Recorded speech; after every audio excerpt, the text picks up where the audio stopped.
प्रथम लाभ दो चरण को, धनी एना छुड़ायो किन,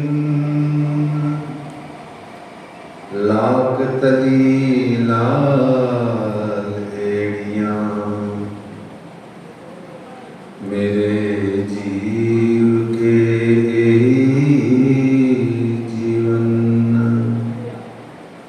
इन पांव तले पड़ी रहूं, इन पांव तले पड़ी रहूं, धनी नजर खोलो बातों,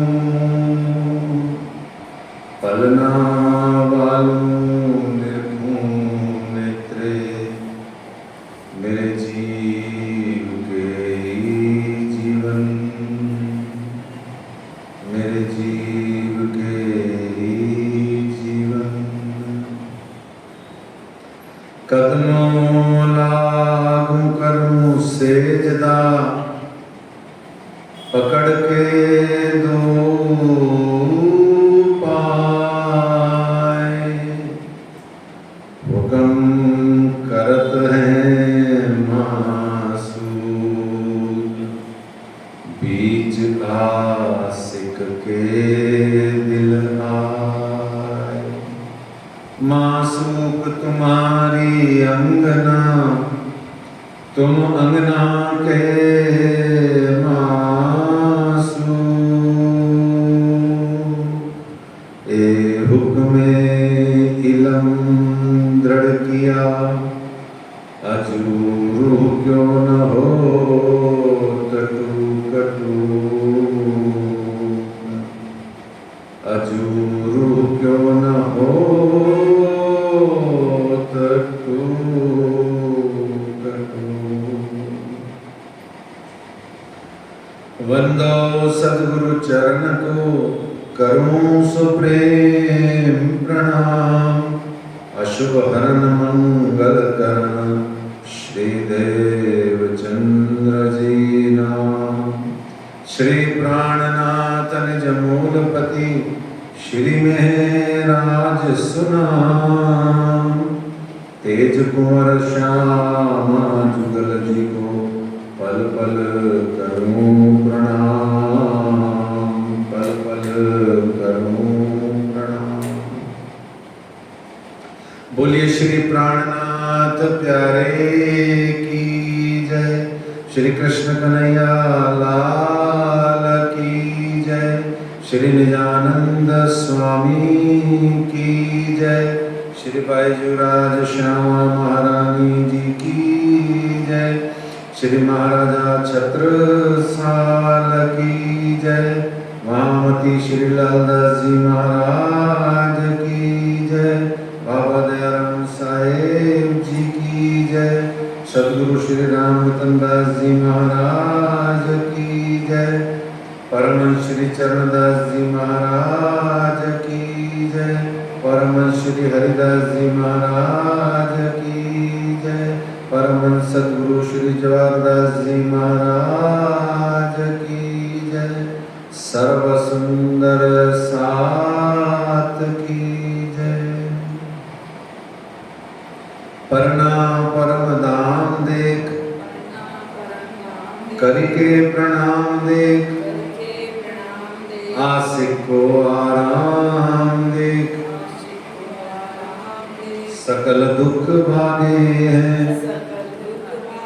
कहत है मस्तान, जाको लागी सकतान, रुए देखिए दीदार, श्री प्राणनाथ जी परना जी में विराजे हैं, श्री प्राणनाथ जी गुम्मट जी में विराजे हैं, श्री श्यामा रानी अब तो लगा दो नैया पार, महारानी रानी अब तो लगा दो नैया पार, राधे रानी अब तो तो लगा दो नैया पार, महारानी रानी अब तो लगा दो नैया पार। मांगत भीख कृपा की केवल, मांगत भीख कृपा की केवल, खड़ी तुम्हारे द्वार।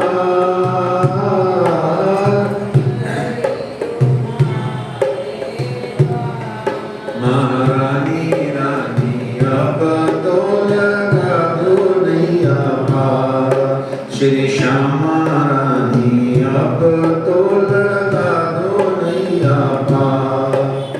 रस तन हसमुख सुनो बीनती, तन हसमुख सुनो बीनती, अपने ही दरबार, अपने निज दरबार। महारानी रानी अब तो लगा दो नैया पार, मेरी श्यामा रानी अब तो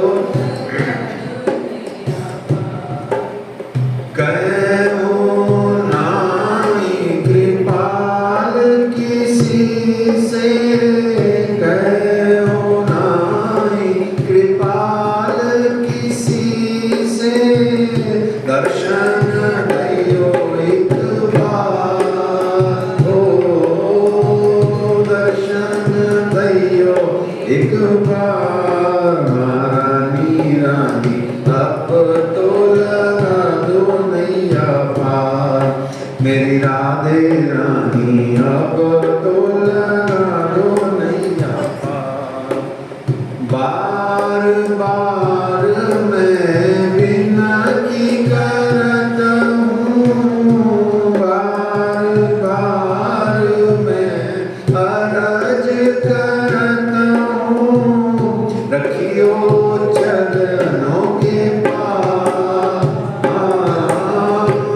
रखियो चरणों के पास। महारानी तो लगा दो नैया पार, मेरी राधे रानी अब तो लगा दो नैया पार, मेरी श्यामा रानी अब तो लगा दो नैया पार।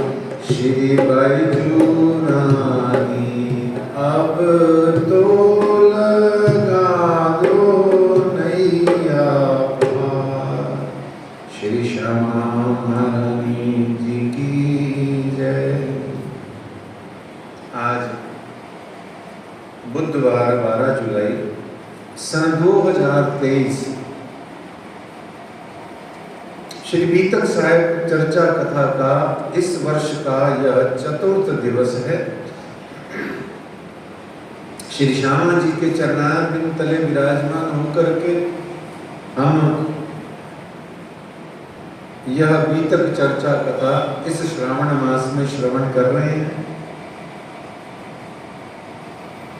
कल के प्रसंग में हमने सुना था, गोकुल लीला का श्रवण किया। काल माया के ब्रह्मांड में गोकुल लीला कैसी थी, क्या था, हमने संक्षेप में समझा। ब्रज से रास में आने के लिए अक्षरातीत सच्चिदानंद परमात्मा श्री कृष्ण जी ने क्या किया, उन्होंने वेणुनाद किया, विश्व मोहिनी बांसुरी को बजाया, जिसे सुनकर के गोपियों की दशा कैसी हुई वो हमने भागवत के आधार पर सुखदेव मुनि जी द्वारा वर्णित बताया। और फिर उसके बाद योग माया ब्रह्मांड में योग माया ने समस्त ब्रह्म सृष्टियों को नए तन, नए रूप, नई शोभा, नया श्रृंगार प्रदान किया, राजसियां, तामसियां, स्वादसियां सभी को। और फिर हमने यह भी जाना कि ईश्वरीय सृष्टियां, कुमारिका सृष्टियां या अक्षर ब्रह्म की वासनाएं वह भी 24,000 की संख्या में जो थी, अक्षर ब्रह्म सहित योग माया के ब्रह्मांड में वह पहुंची, लेकिन रास में इन सबके तन नहीं थे। तो यह भी अक्षर ब्रह्म तो श्री कृष्ण जी के उस तन में, और 24,000 ब्रह्म सृष्टियां दो दो करके एक ब्रह्म सृष्टि के भीतर में निवास कर रही हैं। तो यहाँ योग माया के अंदर में एक तन में 3 आत्मा है, ठीक है, एक तन में 3 आत्मा है। क्लियर? तो इस तरीके से हमने कल अच्छे से जाना इस बात को। और 3 मुख्य वृंदावन है, हमने यह भी जाना, अखंड वृंदावन, योग माया वाला, नित्य वृंदावन जो उसका पड़ा छाप वो सबलिक के अंदर में जहाँ जाके वो लीला अखंड होती है अक्षर ब्रह्म की, और फिर एक ये जो जमीन पर 14 लोग ब्रह्मांड में है वृंदावन। फिर हमने आगे यह जाना कि योग माया के ब्रह्मांड में समस्त सखियों के प्रवेश होते ही श्री कृष्ण जी ने उपालंब किया, पुतला किया, उल्टे वचन कहे कि भाई क्या करने आई हो इतनी रात। और हमने ये भी जाना था, बड़ी प्यारा बीच में एक तथ्य भी जाना था, बड़े भाव से समझना है इसको। जिस दिन ये समझ में आ जाएगा ना जार पति का भाव, उस दिन ही वास्तव में बची हुई जिंदगी में वो अनन्य प्रेम लक्षणा भक्ति पतिव्रत भाव आता है। देखो साफ बात है, जार पति का भाव लेकर के उन्होंने कहा कि हम तो अपनी आत्मा के पति से मिलने आई हैं, न कि अपने शरीर के पति से। तो इस तरीके से वहाँ उन्होंने कहा कि भाई कोई देह बुद्धि तो नहीं अटकी हुई है। उन्होंने चेक किया और कहा कि मैं आना नहीं चाहिए था अपने पति महोदय को छोड़ के, परिवार को छोड़ के।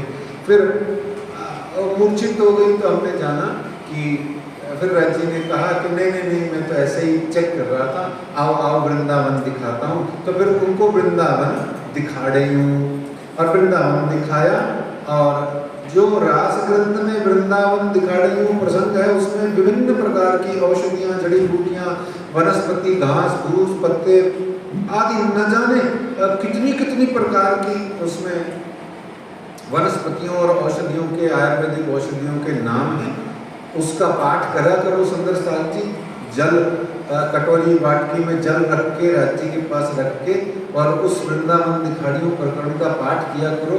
वो फिर जिस भी रोगी को अगर आप पिलाओ तो उसको तीनों प्रकार के रोगों में आराम मिलता है। तो इस तरीके से फिर हमने कल जाना, कई प्रकार की रामतों के नाम सुने हमने। एक रामत अंतर ध्यान की है, उसका हम थोड़ा यहाँ चर्चा करेंगे आज। फिर सखियां और राधा जी सब मान से भर गई, और राधिका जी को जैसे ही कंधे पर बैठने का भाव आया तो श्री कृष्ण जी ने कहा कि बैठ जाओ। तो वो श्री कृष्ण जी अंतर ध्यान हो गए, अंतर ध्यान नहीं हुए। ध्यान रखना, क्या हो गए? अंतर ध्यान। ध्यान, अंतर ध्यान तो होता है निकल पड़े, no more, he is no more, अंतर ध्यान हो गए, कलेवर खत्म हो गया, निधन हो गया जिसको कहते हैं।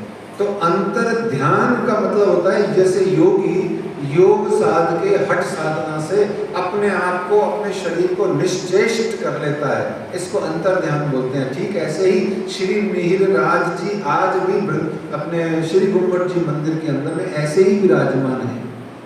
तो इस तरीके से श्री कृष्ण जी अंतर ध्यान हो गए। कल हमने यहाँ तक जाना था, और फिर चूंकि उनको विरह अवस्था में छोड़ना नहीं होता, इसलिए हमने कल एक चपाई पढ़ ली थी, आया स्वरूप कर नए श्रृंगार भजनानंद सुखिए अपार। तो आइए इसके बीच की लीला को आगे बढ़ा के आज निजानंद स्वामी सदगुरु धनी श्री देवचंद्र जी महाराज के जन्मदिन को भी मनाना है। नारियल है ना पुजारी जी? तो वो श्री निजानंद स्वामी का प्रकटन भी आज के प्रसंग में आना है, ताकि कल से हमारी जागनी ब्रह्मांड की जो लीला है उसका हम श्रवण कर पाए। आइए जल्दी से लालदास जी के चरणों में विनती करें, आगे बढ़े प्रसंग में। श्री महामती कहे, बोलिए। बया चर्चा का बखत अब तुम सुनियो चित्त दे, लाल आगे आए बैठे इन तखत, काल आगे आए बैठे तखत।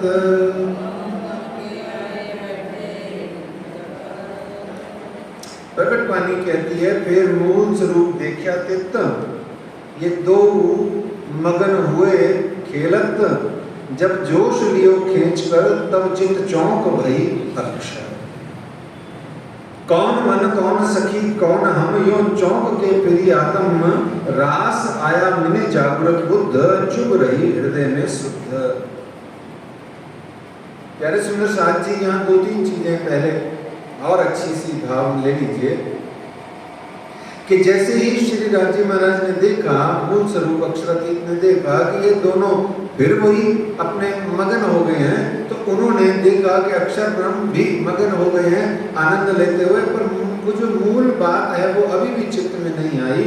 तो उसको अक्षर ब्रह्म की आत्मवृत्ति को जागृत करने के लिए श्री राजी महाराज कृष्ण जी अंतर्धान हो गए, और जैसे ही अक्षर ब्रह्म की स्वयं की सुरता ध्यान श्री कृष्ण जी की अंतर ध्यान होते ही अक्षरधाम में पहुंच गई, स्थित हो गई, वैसे ही अक्षरधाम के अंदर में अक्षर ब्रह्म की सुरता पहुंची, अपने घर लौटी, तो उसने विचार किया, अरे ये कौन सखी कौन मन, कहाँ योग माया, क्या लीला, ये कितने सुंदर, क्या आनंद प्रेम, ये इश्क, उस सब रास की रामतों को वो सब याद कर करके चौंक गया, चित चौंक भई अक्षर।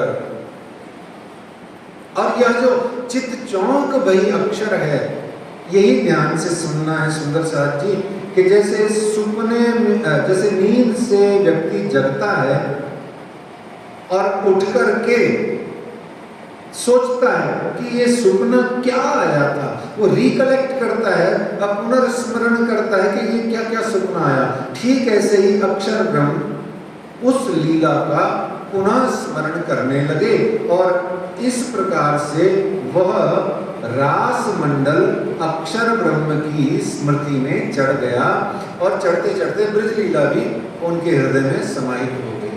तो इस प्रकार से ये सबलिंग के महाकारण में जो हमने जाना था नित्य वृंदावन, वो ये नित्य वृंदावन सबलिंग के महाकारण में जो अक्षर ब्रह्म के अंदर में अखंड होता है, वो ये है। अब यहाँ समझने की एक बहुत सुंदर बात है कि चित चौंक भई अक्षर क्या है, यही हमें चाहिए। आप अक्षर ब्रह्म ही वास्तव में जागृत बुद्ध हैं। समझने के लिए समझना है कि जैसे अक्षरातीत ब्रह्म का आवेश जैसे ही अक्षर ब्रह्म से हटा, तो अक्षर ब्रह्म की आत्मा अपनी सत्ता में लौट आई और स्वयं की बुद्धि से विचार करने लगी। अक्षर ब्रह्म के ऊपर से अक्षरातीत का आवेश जैसे ही हटा, तो वो स्वयं की सत्ता में लौट आई, उसकी सुरता, उसका ध्यान, उसका चित्त, उसकी बुद्धि। और वो जो स्वयं की बुद्धि में सोचना या पुनः अपनी बुद्धि में स्थित होना है, इसे ही जागृत बुद्ध कहा गया है, जो इस संसार में हम पर कैसे लागू होता है। याद करो सोई साहित्य जो हंसने मांगा खेल, याद करो सुंदर साथी, याद करो राज्याना, असंख्य बार धनी वाणी में कहते हैं कि श्री महामत कहे पुकार पुकार, बिद बिद के कहे वचन, अब जो तुम्हें अजो शक न आवई, अजो याद न आवी, है कैसी परे भी है। तो ये जो आप जब अपनी ही बुद्धि में पुनर्स्थित हो जाओगे, तो आपकी ये जागृत बुद्ध कहलाएगी। ठीक वैसे ही जैसे अक्षर ब्रह्म अपनी अक्षरधाम में पहुंच के अपनी सुरता, अपने ध्यान, अपनी बुद्धि में स्थित हो गए। ये हमारे को जागृत बुद्ध का श्री निजानंद संप्रदाय में अर्थ है, स्पष्ट शब्दों में। जब आपको परमधाम, आपकी परात्म, आपकी मूल बैठक और विशेषकर वो दिव्य परमधाम के अंदर में जो अनादि प्रेम संवाद जो आपका और राज्य और श्यामा जी के बीच में, ट्रायंगल के बीच में जो होता रहता है अनादि, वो आपको याद आ जाए, मूल मिलावा याद आ जाए, और आपको समस्त परमधाम की, ब्रज की, रास की और निजानंद स्वामी के साथ की और श्री मंगला जी दरबार की अखंड लीलाओं की जब आपको स्मृति आ गया, इसको जागृत बुद्ध कहा गया। यही रिक्वायर्ड है श्री निजानंद संप्रदाय में, एक ही मात्र की जरूरत है इसकी, और इसीलिए सारी वाणी और बीतक है। जब तक ये जागृत बुद्ध नहीं आती तब तक जितना भी काम काज साधन उपाय किया जाता है, आध्यात्मिक उपाय, जागृति, आत्म साधनी, जो भी कुछ कह लीजिए, वो सब का सब आपका अभी पूर्ण फल न दे पाएगा। जिस दिन जागृत बुद्ध आएगी उसी दिन काम चलेगा। इश्क से भी काम नहीं चलेगा, शुरू में नहीं चलेगा। काम तो असल में इश्क से ही चलेगा, और शुरू में नहीं चलेगा। देख लीजिएगा, आप समझिए इस बात को। इसीलिए इल्म की जरूरत है, और इसीलिए पांचवा और छठा इल्म और इश्क का सागर क्या है? इंटरकनेक्टेड। वैसे तो सारे इंटरकनेक्टेड हैं, पर ये दोनों अरस परस कहे गए, विशिष्ट रूप से अरस परस कहे गए। क्यों? क्योंकि इल्म से इश्क आता है, इश्क से और इल्म समझ में आता है। आप सिर्फ सारी उम्र नाम जाप करते रहो और वाणी पढ़ते रहो, चाहे आप अंगूठा छाप हो गए, आपको 20-25 साल बाद वाणी के अर्थ खुल जाएंगे। हमारी माताएं बहनें प्राचीन काल की क्या थी? ऐसे ही तो थी, लेकिन भक्ति से भरपूर थी, तो खुल गए। इसको जागृत बुद्ध कहते हैं, यही जरूरी है। फिर निज बुद्ध की बात बाद में करेंगे, और निज बुद्ध हमारी है ही नहीं, और निज बुद्ध तो राज्य की है, बात ही खत्म होती है, इसलिए चैप्टर ही क्लोज हो जाता है। बुद्धि भी 5 प्रकार की कही गई हैं, पर मुझे अभी बीतक की चर्चा करनी है, नहीं तो मैं बुद्धों में चला गया तो अपना तो आज बुधवार है, तो अपन बुधवार को ही प्रसंग ही पूरा नहीं होगा। इसलिए बुद्ध जो है वो भी बहुत प्यारी प्यारी है। निज बुद्ध है ना, जागृत बुद्ध है, नूर बुद्ध है ना, और बहुत सारे बुद्ध हैं, ठीक है। तो इस प्रकार से चित्त चौंक वही अक्षर, और यहाँ रामत अंतर ध्यान भी प्रारंभ हो गई। ये सबसे महत्वपूर्ण रामत है। और रामत अंतर ध्यान की किसे कहा गया? जब गोपियां और राधा रानी जी के हृदय में इंद्रावती सुंदरबाई सहित जब इन समस्त सखियों के हृदय में विरह वेदना उभर करके आई, जिसको दिखाने के वास्ते और अक्षर ब्रह्म को जताने के वास्ते, जिस कारण से आप अक्षरातीत सच्चिदानंद परमात्मा श्री कृष्ण जी अंतर ध्यान हुए, वो जब उनके हृदय में उत्पन्न हुई, उसमें विकार कट गया। बहुत ध्यान से सुनना सुंदर साथ जी, हमारे श्री निजानंद संप्रदाय की साधना और वाणी, मैं वास्तव में बोल रहा हूँ, वाणी तो पानी की तरह सरल है, और हम ही सरल नहीं है। जो समझने वाले हैं वही क्लिष्ट हैं और इल्जाम लगा देते हैं, क्योंकि चोर होता है ना, वो सामने वाले पे चोरी का इल्जाम लगा के खुद निश्चिंत होकर बैठ जाता है। ऐसे ही हमारी वाणी तो बहुत सरल है, हाँ थोड़ा लैंग्वेज प्रॉब्लम हो सकती है बस, और उसमें इतना सा ही कहा गया। वाणी में क्या कहा गया? लो प्यार करो दीदा, ऐसी छोटी छोटी बातें कही गई। उस सब बातों के लिए इतना क्या लगाना? असल में वाणी में जो पहला है सार, उसको कहा गया विरह में डूबो, कट जाएंगे विकार।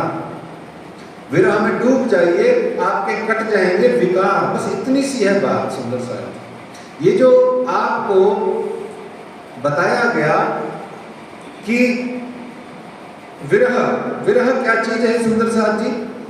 एक बड़ी ही फेमस चौपाई है वाणी की, और बहुत सारे सुंदर साहब उसको बोलते भी हैं, उद्धरण भी देते हैं उसका। क्या? दुखते विरह मुझे विरह प्रेम इसका, इसक प्रेम जब आया तब नेचे मिलिए हक। नेचे का क्या अर्थ होता है? डेफिनेटली दुख थे विरह उपजे, दुख आया, दुख आए सुखावत सो मेर बोलत नजर, सुख में तो सुख दान पर स्वाद न आवत ऊपर। दुख किसको मिलता है? जो देते हैं अपनी अंगना जान, जिसको राज्य अपनी अंगना जानते मानते हैं उसी को दुख देते हैं। अरे गहरे को तो दुख ही नहीं देते हैं राज्य, कहते तू तो सुखों में जा, मर अपने सुखों में, तुम माया में सहज भोगो सुख और जाओ इसी 84 के चक्कर में उलझते रहो। ले ले नाती, ले ले पोता, गुजार उसको उछाल ले जितना मर्जी। एक दिन तेरे को जब काल उछालेगा ना, तो सारे रिश्तेदारी, सारे परिवार, घर परिवार, ये गुरु से शिक्षा प्राप्त करके शिक्षा को भी त्याग देना आदि इत्यादि, जितने भी संसार के मोह माया के झंझट जहाँ से हैं, फिर ऊपर से ये कहना लो तो फिर क्या छोड़ दें क्या? अब फिर हम इसको करें नहीं क्या? ये तो करने के लिए करना है, ये तो नहीं करेंगे तो कैसे होगा? आदि इत्यादि के सब झंझट जहाँ से जिस दिन काल आएगा ना, उस दिन समझ में आएगा। ईशावास्य उपनिषद का अंतिम श्लोक है, अंतिम तो नहीं है, शायद 1 या 2 श्लोक पहले 17-18 नंबर का है। वायुर अनिलम अमृतम अथेदम भस्मांतम शरीरम, वायुर अनिलम अमृतम अथेदम भस्मांतम शरीरम, ओम क्रतो स्मरा कृतम स्मरा, ओम क्रतो स्मरा कृतम स्मरा। अरे तेरे पंच तत्व अब पंच तत्व में विलीन होने वाले हैं, पिंड तेरा ब्रह्मांड के पंच तत्वों में जाने वाला है, समय आ गया है। गंगा जल मुंह में नहीं डालना, तेरे गंगा जल को मुंह में, तुलसी दल तेरे मुंह में नहीं डालना है। अपने किए हुए का अभी भी स्मरण कर, नारायण का स्मरण कर ले, ईश्वर को याद कर ले, आखिरी मोमेंट में तेरा कल्याण हो जाएगा, तेरा कल्याण हो जाएगा। ओम कृतो स्मरा, करो स्मरा, कृतम स्मरा। कृतो यानी करो, और कृतम यानी किया हुआ। कृतो स्मरा यानी कि कहा जा रहा है कि स्मरण कर, किसका? अपने किए हुए का। आज भी आखिरी मोमेंट में, आखिरी 3-2-1 दिन खटिया में लेटे लेटे अपने पापों का, अपने गुनाहों का स्मरण मात्र कर ले, क्षमा याचना स्वतः ही मिल जाएगी। क्योंकि स्वीकार करना ही दोष को आपके अंदर में से निर्विकार कर देता है आपको। इसी को विरह कहा गया। श्री ज्ञानंद संप्रदाय के अंदर में आपको विरह दिया गया, क्यों? क्योंकि आपका विकार कट जाए, क्रोध कट जाए, दिमाग साफ हो जाए, निर्मल हो जाओ, और निर्मल होना यहीं से कहा गया। बड़ी प्यारी बात है, इतनी सी बात कही गई है श्री निजानंद संप्रदाय में, और हम पता नहीं कहाँ से कहाँ उलझ जाते हैं। तो इसलिए बड़े भाव और प्रेम से मेरे प्यारे सुंदर साथ जी, इस रामत अंतर ध्यान को समझना यही है, इसी का तो भाग लाना है इस दुनिया में। हमने करना क्या है?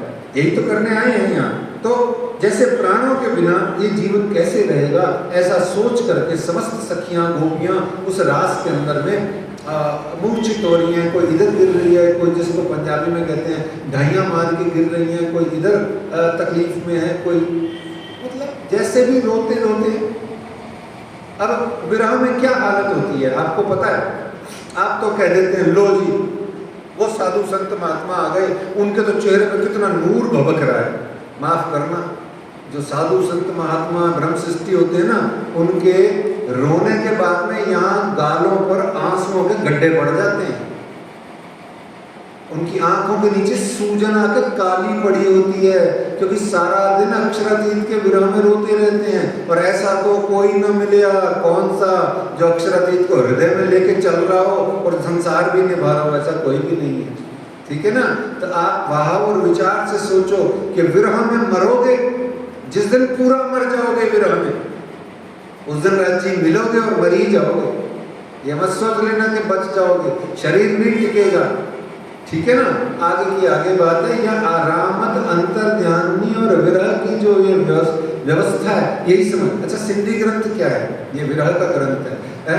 प्रकाश और कलश का कुछ ग्रंथ हिस्सा क्या है? ये विरह का ग्रंथ है। पूरी वाणी में नहीं है विरह, पर बीतक क्या है? ये खुद विरह का ग्रंथ है। पूरी बीतक विरह की है।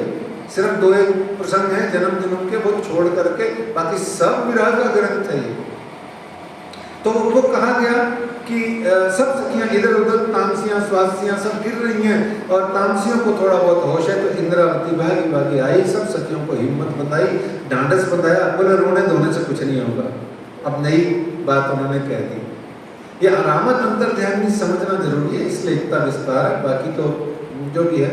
तो वो इंद्रावती जी ने कहा नहीं, इतना रोना धोना नहीं है, रुको, थमो, याद करो, ये श्री कृष्ण छैल बिहारी छलियां हैं, और लीला भी हरी है, बांके भी हरी है, ये विहारी है। बेसिकली विहार करना इनका स्वभाव है, और विहार करने वाली जो ब्रह्मशिष्टियां अंगनाएं, गोपियां सखियां अंगनाएं हैं, वो यदि इनकी लीलाओं में विचरण करेंगी, विहार करेंगी, जो कि श्री जी साहिब जी ने हम सबको कहा है ना, यही तो कहा राज्य ने, वहाँ की लीलाओं को याद करो, वहाँ के उनका नाम स्मरण करो, उनके धाम को याद करो, यही सब तो कहा उन्होंने। चितवन में क्या करो? तो इंद्रावती जी ने कहा आओ सखियों, हम सब मिलकर के श्री कृष्ण जी के संग में गुजारे हुए सुंदर सुंदर पलों को अनुकरण करते हैं। क्या करते हैं? अनुकरण। नाटक नहीं करते। समझ लो कि नाटक कर रहे हैं, रामलीला कर रहे हैं, अभिनय कर रहे हैं, पर वो नाटक नहीं करती हैं, सच्ची में नहीं करती हैं। पर आपको चूंकि देह बुद्धि से ग्रसित हैं हम सब जने, हमें ऐसा ही लगेगा। अब रामलीला देख के मुझे तो रोना आता है, मैंने तो रामायण सीरियल देखा है 2 बार दूरदर्शन पे, और कोई ऐसा इक्का दुक्का युद्ध वाला प्रसंग छोड़ के बाकी कोई ऐसा सीरियल नहीं था जिसमें मैं रोता नहीं हूँ, या मेरी धर्मपत्नी या मेरी माता जी जब इस संसार में थी वो रोती ना हो। हम तो रोते थे, क्यों? क्योंकि भाव आता था, बड़ा प्यारा भाव, ठीक है ना। तो रामलीला नहीं है अनुकरण लीला, तो कहने को अभिनय नाटक हो जाता है, अब समझने को तो कह लीजिए भले, पर वो है नहीं। पिक्चर ही देख करके कितनी बार रोना आ जाता है, ये जो फिल्में होती हैं आ जाता है ना, क्योंकि हम इन्वॉल्व हो जाते हैं। ऐसे ही अनुकरण लीला वस्तुतः सुंदर साथ जी क्या है, हम ही ने जो सुंदर सुंदर अच्छे अच्छे पल अपने प्रियतम के साथ गुजारे, तो वो सारी सखियां मिलकर के वो लीला कर रही हैं। और इसको अच्छे भाव से कहा जाए तो आप एकांत में अकेले बैठ के ग्रंथ का अध्ययन मनन कर रहे हैं, पाठ पारायण कर रहे हैं, ये भी अनुकरण लीला के अंतर्गत ही आता है। क्योंकि अब 12,000 सखियां कहाँ से लाओगे आप, वो तो मिलेंगी नहीं आपका सामूहिक अनुकरण करने के लिए। तो एकांत में बैठ के श्री तात्म वाणी बीतक भागवत आदि ग्रंथों का पारायण श्रवण करना, उनमें रमन करना, ये भी अनुकरण ही है। तो इस तरीके से जैसे ही श्री इंद्रावती जी ने श्री कृष्ण का वेश धारण करके पुनः अपने हाथ में बांसुरी लेके बजाई, बांसुरी नाद किया, तो ऐसे ही तुरंत आया स्वरूप कर नए श्रृंगार, भजनानंद सुख लिए अपार। अर्धरात्रि के पश्चात जो स्वरूप आया वो भजनानंदी था, अर्धरात्रि से पहले जो स्वरूप चल रहा था वो ब्रह्मानंदी था। ब्रह्म अपनी स्वेच्छा से आनंद देवे तो वो ब्रह्मानंद, और यदि ब्रह्म से आप अपने भजन से आनंद प्राप्त करके वसूल लो, एक तरीके से वर्ड हल्का है लेकिन समझने के लिए कि उनसे वसूल लो आनंद ये अपने भजन द्वारा, तो वो हो गया भजनानंद। इसलिए सारे सुंदर साथ फिर रास में क्या करते हैं, डांडिया करते हैं, गरबा करते हैं, भजन गाते हैं। बोले कहा है भागवत में भी कहा है भजन करो, वाणी में भी कहा है भजन से आती है भजनानंद स्वरूप। भैया अच्छी बात है, खूब गाओ, धनी का मौज है, खूब करो, भजन गाओ, क्योंकि जो हमसे बन पड़े वो भक्ति तो करनी चाहिए। पर भजन का अर्थ गाना होता ही नहीं, भजन में गाना होता ही नहीं। भजन शब्द में गाना, गीत बजाना, संगीत कुछ भी नहीं होता, भजन का अर्थ ही नहीं होता है। भजन का अर्थ सिंपल सा होता है भक्ति करना। अच्छा, भजन सुना है शब्द है ना, भाजन सुना, भाजन अच्छा नहीं सुना, अगर इसमें वि उपसर्ग लगा दो विभाजन हो जाता है, समझ में आता है। विभाजन, विभाजन क्या, भजन क्या, आप अपने आत्मा और देह का अपने ही अंतर्गत विभाजन कर लो, उसको भजन कहते हैं। तो भजन भक्ति को कहते हैं। और भक्ति किसे कहते हैं, फिर मतलब की बात, भक्ति किसे कहते हैं, भक्ति किसे कहते हैं, जो विभक्त हो चुके हो तुम परमात्मा और आत्मा, उस विभक्त को भक्त यानी जोड़ देना, प्लस कर देना। तुम डिवाइड हो चुके हो, तुम्हें प्लस कर देने का नाम भक्ति है। और जो तुम्हें अपने परमात्मा से प्लस कर देवे, जोड़ देवे, ये प्रणाम यानी जोड़ दिए दो हाथ। तो जो आपको आपकी आत्मा को परमात्मा से प्लस कर देवे, जोड़ देवे, उसका नाम है भक्ति। और जो जुड़ जाता है उसका नाम है भक्त। भक्त उसे कहते हैं जो जुड़ जाता है। और भक्ति किसे कहते हैं, जोड़ने के साधन और विद्या को। और साधन और विद्या क्या है, भजन। भजन क्या है, आप वैराग्य को प्राप्त हो जाएं, त्यागात् शांति अनंतरम। आप त्याग के बिना कभी जीवन में मत सोच लेना कि आपको कभी भी परमात्मा का एक अक्षर भी प्राप्त हो जाएगा। विचार कर लेना, तन मन धन मन कर्म वचन से कुछ त्याग करते रहोगे, कुछ भी। और हम सबसे पहले क्या कर देते हैं, चलो धन का त्याग कर दो, अच्छा त्याग है धन का भी, पर धन का खर्च हो जाएगा इंफ्रास्ट्रक्चर में, क्या फायदा होगा। धन का खर्च हो जाएगा भोजन प्रसाद में, क्या फायदा होगा। और धन पता नहीं कहाँ लोक कल्याण मानव कल्याण में लग जाएगा, बहुत अच्छी बात है, सुंदर बात है। आपकी आत्मा का क्या कल्याण होगा उससे, विचार करना है। इसलिए तीनों का त्याग, तन मन और धन तीनों का त्याग मन कर्म वचन से, इस प्रकार से ये रामत अंतर्ध्यानी हुई। और इस तरीके से श्री इंद्रावती जी ने कृष्ण का रूप धारण किया तो भजनानंदी स्वरूप बना, और ब्रह्मानंद से अब भजनानंदी लीला यानी कि रास से अब महारास के अंदर में आप प्रविष्ट होते हैं। और आप यहाँ पर जैसे ही महारास में प्रविष्ट होते हैं तो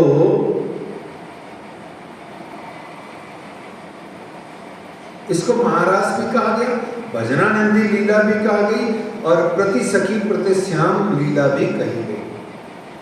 ये प्रारंभ होती है जो ब्रह्म मुहूर्त तक चलती है सुंदर साथ जी, ठीक है। और ब्रह्म मुहूर्त को अब जब लाड से, प्रेम से, इश्क से जब सारी सखियों ने श्री कृष्ण जी को अपना बना लिया, जब उनको अपना बना लिया तो वो बड़ी प्यारी चीज कहती हैं। क्या कहती हैं? वाला वालम जी मारा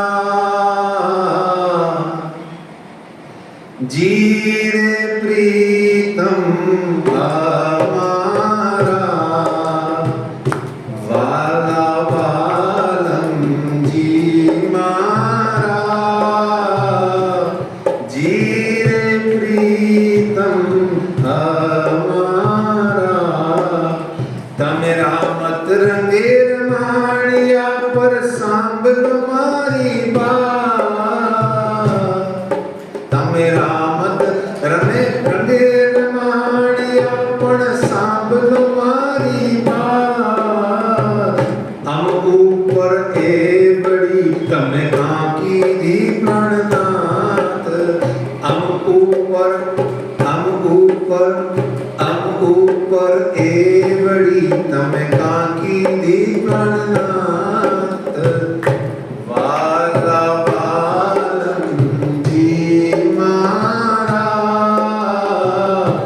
जी रे प्रीतम हमारा, तमे अमती अलग थया तमे अमती अलग थया त्यारे ब्रह्म थयो अति चोर,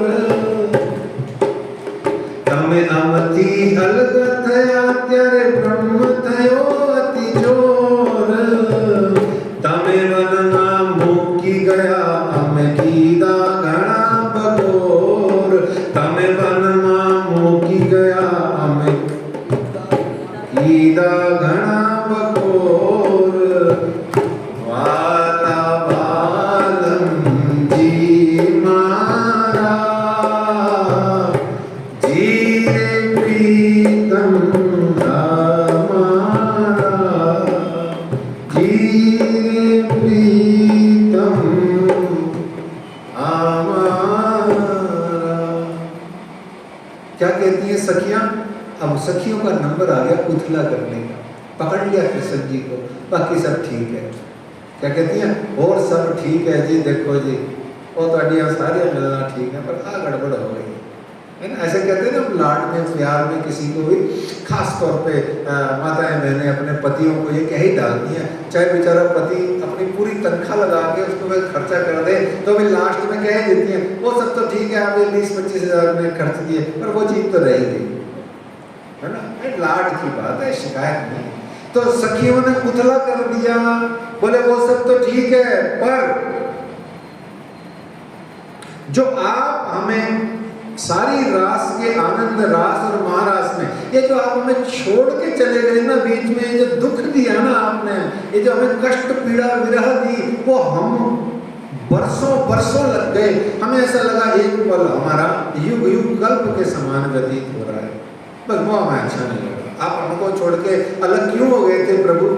हे दीनानाथ, हे प्राणनाथ, हे बालाजी, हे वल्लभ, आप हमको छोड़ के अलग क्यों हो गए? अब कृष्ण जी ठहरे छलिया, वो क्या कहते हैं? हूँ अलगो न थाऊं सखियों, हूँ मैं अलगो अलग न थाऊं सखियों, अपनी आत्मा एक, कहते मैं तुमसे अलग हो ही नहीं सकता। रीजन भी आए, बोले अपनी आत्मा एक, अपनी तो आत्मा एक ही है, तो हम तुम एक बदन के अपनी रूह नाही दोए, तो रामत करता जुजवी कहीं दिसे छे। ये तो बाई चांस रामत करते करते में अलग अलग बहुत सारी चीजें दिख रही हैं, और मैं तो वैसे भी अलग हुआ ही नहीं। वो तो बीच में क्या हुआ, रामत खेलते खेलते बहुत सारे अपन रामते खेल रहे थे सब जने, तो बीच में एक वृक्ष आ गया, उसके पीछे मैं खड़ा था और सोच रहा था कुछ, बस इतने में तुम लोगों ने रोना शुरू कर दिया। अच्छा राजी ऐसा था, बोले आया था। चलो निपटारा हो गया चैप्टर का, और सखियां प्रसन्न। और फिर सभी सखियों ने कहा हाथ जोड़ करके रास ब्रह्मांड के उसमें कहा, हवे वाला वो एकलू मांगू खिन एक ना अलगा थे। हवे वाला हूँ एकलू मांगू खिन एक ना अलगा थे, जी हाँ अमने बिरा नहीं चालो ते घर जे। क्या कहते हैं, जहां हमें और आपके बीच में विरह ना हो, अलग अलग नहीं हो हम, जहाँ हम दो नहीं हो, जहाँ पृथक नहीं हो, जहाँ द्वैत नहीं हो, जहाँ अलगता पृथकता दोता डुएल का कोई भाव नहीं हो, दो शब्द ही दुनिया शब्द ही नहीं हो। ये दुनिया शब्द कहाँ से बना है, दो से दुई, दुई से दुनिया, और दो किससे बना है, द्वैत से, संस्कृत के द्वैत से। द्वैत का मतलब क्या होता है, मैं अलग हूँ, भगवान अलग है, मैं अलग हूँ, वो अलग है, तू अलग है, मैं अलग है, जहाँ दो का भाव है। और वहीं जिस दो के भाव में ही द्वेष है, क्या है, इस दो के भाव में ही द्वेष है। इस जहाँ द्वेष है वहाँ अहंकार है, जहाँ अहंकार है वहाँ प्यार नहीं है, और पता नहीं क्या क्या है, प्यार नहीं। तो लियाओ प्यार करो दीदार, गलत है शिव जी साहिब जी का डायलॉग दुनिया में, उल्टा कर दो उसको। छोड़ो अहंकार, अपने आप आएगा प्यार। क्या सुंदर साहब जी, छोड़ो अहंकार, पीछे पीछे आएगा प्यार। राज जी महाराज भी बड़े मजे लेते हैं, हमारे बहुत आनंद लेते हैं, और कभी कभी तो ऐसी उल्टी उल्टी रीति हमको सिखा देते हैं कि हम उलझते ही रह जाते हैं, 8-10 साल ऐसे ही निकल जाते हैं। देखिए अभी अगर वाणी चर्चा होती तो हम और आनंद लेते इस बात का, परंतु बहुत प्यार से समझने की बात है कि वो कहती हैं कि बस वहां ले चलो प्रियतम प्राणनाथ। जैसे वो एक गीत है बड़ा प्यारा कि उसका जो प्रियतम है वो उसे काफी दिनों से मिल नहीं रहा था, और बहुत कोई समय बाद में उससे कोई वो छुप छुपा के मिलने आ गया। तो अब जाने लगा वो, तो वो कहती है नो स्टॉप, रुक जाओ, नहीं जाना। बोले तू क्या करेगी, अब मिल ली ना मेरे से, अब मेरा और क्या करना है। बोले कहती है नहीं नहीं आप यहीं रुक जाओ। बोले करना क्या है मेरा, कहती है दिल में तुझे बिठा के कर लूंगी मैं बंद आंखें। अच्छा फिर क्या करेगी, बोले पूजा करूंगी तेरी, ओके रहूंगी तेरी। तो ये द्वैत से छुटकारा चाहिए, कैसे, जब तक हम और प्रियतम हमारे हृदय में आत्मा के अंदर में परमात्मा का वास पूरा इतना हो जाए कि मेरी आत्मा परमात्मा में विलीन हो जाए। अब मैं खत्म, सिर्फ तू तू तू तू तू, राजी राजी राजी, श्री कृष्ण प्रियतम प्रियतम, प्राणनाथ प्राणनाथ बच जाए। जब ये हो जाएगा तो ये रास चित्त में उतर गई, समझो रस आ गया। तो फिर यहाँ श्री इंद्रावती जी कहती हैं कि श्री इंद्रावती कहे अमने वाला भला रमाड़िया रास, पछे ते घर मूल गे वालो तेड़ी चाल्या सौ सात। इस प्रकार से सब सुंदर सात और ब्रह्मशिष्टियाँ श्री कृष्ण जी रास ब्रह्मांड से पुनः चले जाते हैं कहाँ, परम धाम में। ये बड़ा संक्षेप करना मेरे लिए बहुत कठिन काम है, पर जैसा भी सेवा हो पाई। और फिर इसके बाद में सखियां सब परम धाम पहुंची। यहाँ रास मंडल में श्री कृष्ण जी के अंतर्धान ध्यान होने के प्रमुख 4 कारण थे, वो थोड़ा सुन लीजिए, वो अच्छी बात है, सुनना समझ में आएगी, कोई भी शंका नहीं रहेगी। एक तो अक्षर ब्रह्म और ब्रह्म प्रियाओं की जो कामना की पूर्ति करनी थी, वो करी के सत को चित्त, सत को आनंद और आनंद को सत दिखाना। अक्षर मनोज जी आज देखो गणेश जी को प्रेम विलास। और दूसरा, सदैव जो आवेश के युक्त अक्षर ब्रह्म थे वो स्वयं की बुद्धि में जागृत हो जाए, इसलिए भी वो दिखाई गई अंतर्ध्यान की लीला।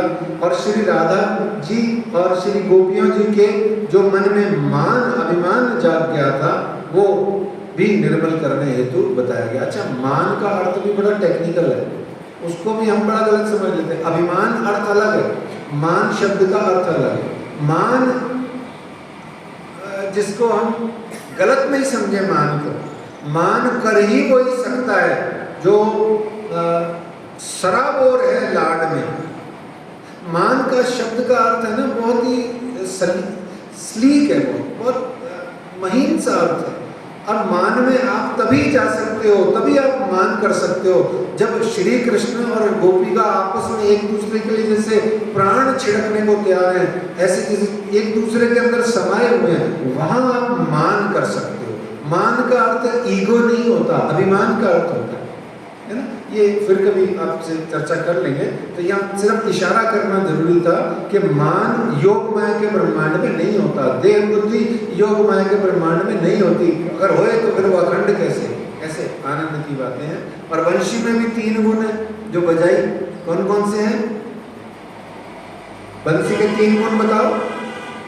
एक, बिना बुलाए नहीं बोलती, कोई बुलवाए तो ही बोलती है। तो इसका दुनिया में अर्थ क्या है? Wherever necessary, speak, otherwise keep mum, चुप बोलो, अपने से मत बोलो। सर्वारंभ परित्यागी, गीता में भगवान कहते हैं सर्वारंभ परित्यागी, है ना? क्या कहते हैं? सर्व आरंभ परित्यागी, जो सर्व आरंभ का परित्याग करके चलता हो, पहल नहीं करता हो, जो आगे बढ़ बढ़ के बातें नहीं करता हो।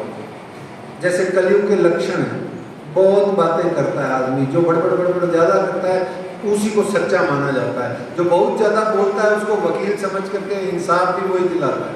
आज को कलयुग में होता ही ऐसे, जो सबसे पहले बोल दे जाके, जो बोल बाल के नक्की कर दे, उसको लोग सच मान लेते हैं। जो चुप, जो सच्चा है पर वो सोचता है क्या करना है बोल बाल के, उसको लोग कहते हैं लो तुमने तो कोई प्रोटेस्ट किया ही नहीं, तुमको तो झूठ हो, तुम तो गलत हो, है ना? ऐसा ही करते हैं, ये कलयुग है।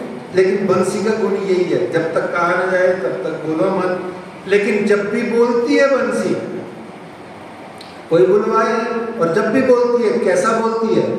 मधुरम अधरम, अधरम मधुरम, अधरम मधुरम, क्योंकि वो मधुर अधरों पर जाके स्थापित होती है श्री कृष्ण जी के, इसलिए वो जब बोलती है मीठाई बोलती है।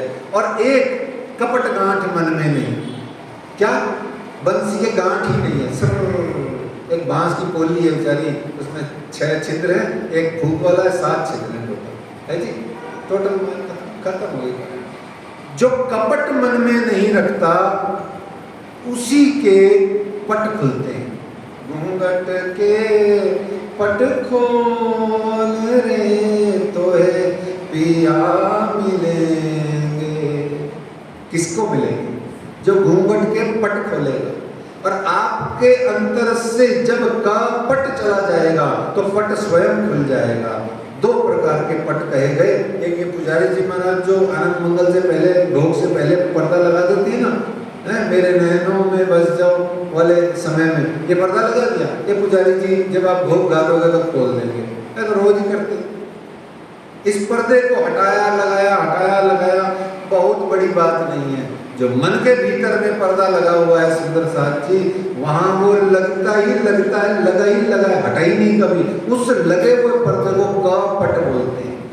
और जिस दिन वो कपट का पर्दा पटाक्षेप हो जाएगा, उसी दिन परमात्मा प्रियतम हमारे हृदय में आकर के विराजमान थे, जो वो दिखने लग जाते हैं। ये भावना की बात है। तो इस तरीके से, और हमने यहाँ ये भी संक्षेप में जाना था श्री कृष्ण जी की त्रिधा लीला क्या है। अब बहुत सारी तो बता नहीं सकते आपको, है ना, तो मैं ऐसा करता हूँ आपसे 3 जयकारे लगवाते हैं यहाँ पर, और देखना आपको तीनों कृष्ण आपको दिखेंगे।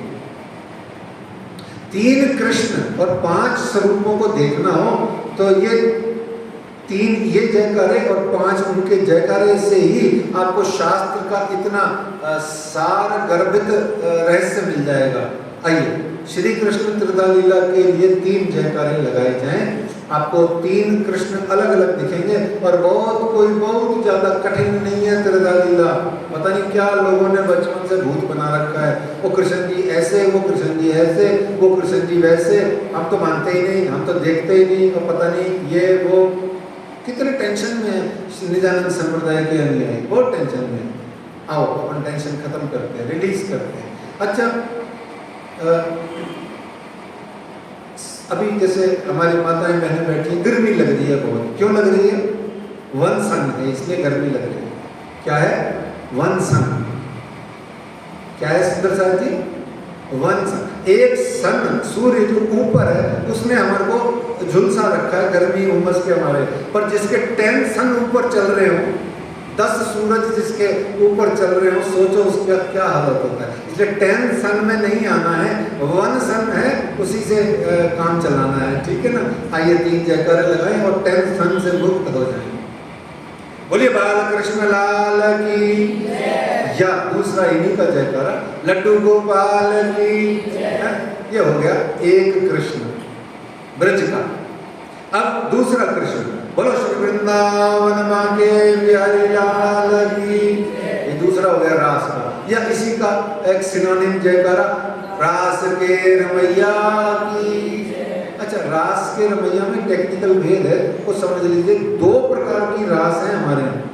एक तो रास का मतलब रास, और एक जागनी रास जो आपको अक्षरातीत प्राणनाथ जी ने बंगला जी दरबार में खिलाई है ना, तो उसके भी रमैया वही है, और ये वाले रास के रमैया भी अक्षरातीत ही है। तो वृंदावन माँ के बिहारी लाल की जय। ये हो गए दूसरे वाले रास के। अब तीसरे में भी 2 जयकारे हैं, एक जैसे का प्रतिनिधित्व, दोनों जयकारे एक त्रिधा में तीसरे कृष्ण का प्रतिनिधित्व करते हैं। बोलिए द्वारकाधीश भगवान की जय, या मथुराधिपति भगवान की जय। हो गया काम। अब बताओ क्या टेंशन है? टेंशन है ही नहीं कहीं भी। असल में वो फॉर्मुलेशन को यदि कंसेप्चुअली क्लियर कर लिया जाए, सिद्धांततः यदि किसी एक फॉर्मूला को समझ लिया जाए, जीवन में आपको कभी तकलीफ नहीं देता। बस यही बात है सुंदर साहब जी। आप वाणी को क्या है कि भक्ति भाव और प्रेम भाव श्रद्धा भाव में ज़्यादा चले जाते हो, थोड़ा सा इल्म का आवश्यकता है, थोड़ी सी तो है ही है, चाहे कुछ भी कहो। राज जी ने 2500 चौपाइयों में इल्म का वर्णन किया है, इल्म की महत्ता बताई है, इश्क की इतनी नहीं बताई। इश्क में तो 700-800 चौपाइयाँ हैं सिर्फ, 2500 से भी ज़्यादा चौपाइयाँ बीतक की नहीं, वाणी की 2500 से भी ज़्यादा चौपाइयाँ ज्ञान तारतम इल्म पर हैं, मेरी काउंट करी हुई। आइए आगे चलते हैं। तो इस प्रकार से रास का अर्थ हमने जान ही लिया कि गरबा डांडिया नाचना गाना रास नहीं होता। ये सब तो मॉडर्न इसके वो है, क्या कहते हैं, रूप बन गए, अब उसका कोई इलाज नहीं है। भागवतों के अंदर में भी लोग नाचते गाते हैं, दुनिया भर की रास आ जाए तो गरबा करने लग जाते हैं। अजय वो वृंदावन में जो श्री कृष्ण और गोपिकाओं ने जो भी कुछ किया, वो रास, वो डंडिया था ही नहीं, वो गरबा था ही नहीं, वो डांस था ही नहीं, वो तो रामतें थी। और रामतों में अलग अलग तरीके का आनंद वाली रामत थी। डांस थोड़े ही करने के लिए गए थे, वो डांसर थोड़ा ही थे, सिंगर थोड़ा ही थे। ध्यान से सुनना, इस बात को समझना। सॉरी, तो सुन तो लिया आपने। तो रास किसे कहते हैं थोड़ा सा समझ लें। रसानाम समूह रास, जहाँ रस का समूह है उसे रास कहते हैं। जिस जगह से रस का उत्पादन होता हो उसे रास कहते हैं। और रस का उत्पादन स्वयं अक्षरातीत परमात्मा जो कि रस स्वरूप है, आनंद स्वरूप है, सद स्वरूप है, कोई चिद स्वरूप है, वहीं से वो वास्तव में रास यानी रस का उत्पादन होता है, वही है सब कुछ जो है। तो इस प्रकार से आपको ये बात बहुत अच्छे से महामती श्री लालदास जी महाराज बताना चाह रहे थे। सो आपको आनंद आया इसमें। 11 बरस लीला करी, रास खेल के आए घर। अब घर आ गए। अब घर आए तो क्या हुआ? पुनः सखियां कहाँ पहुंच गई? कहाँ से आए थे खेल देखने? तीसरी भवन से। कहाँ से आए थे? खेल में जब खेल से यहाँ शिफ्ट हुए ब्रज में, तो कहाँ से आए थे? तीसरी भवन से। पक्का कर लो हैं? पहली भवन। भूल मिला तो बेचारा है ही पहली भवन। ठीक है, बहुत सुंदर। मूल मिलावा में बैठे हैं, लेकिन प्रॉब्लम कुछ और थी, इसीलिए आपको कंफ्यूज किया गया और आप थोड़े से हुए। क्या थी प्रॉब्लम? कि तीसरी भवन में है ना, जहां सारा डे रूटीन चलता है, असल में रबत तो वही हुआ था। समझ रहे हैं? रबत तो वही हुआ था ना, और बचा कुचा जो थोड़ा बहुत रबत था, जो एग्रेसिव पोर्शन था, वो आकर के मूल मिलावा में हुआ। इसलिए थोड़ा कंफ्यूजन है कि खेल देखने आए कहां से। ठीक है, अब खेल देख के फिरे कहां पर? फिर तीसरी भवन में गए, तब मूल मिलावा में गए। चलो पक्का हो गया, ठीक है, तय हो गया ना। तो आप रास खेल के मूल मिलावा में गए, तो ब्रज खेल के आप मूल मिलावा में गए थे वापस? नहीं गए ना, पक्का कर दो। ब्रज से आप मूल मिलावा नहीं गए, ब्रज से आप रास में शिफ्ट हो गए। तो यहीं का यहीं ट्रांसफर हो गया आपका, है ना? क्या हुआ? यहीं से यहीं शिफ्ट हो गए। तो ब्रज से गए रास में, रास से गए परम धाम में। तो कितने फेरे हो गए?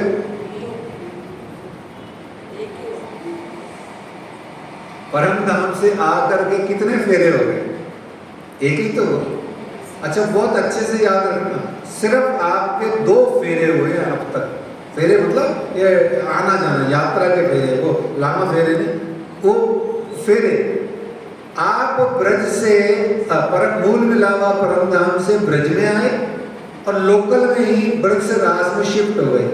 फिर रास से आप मूल मिलावा में गए, तो ये एक फेरा कहलाएगा।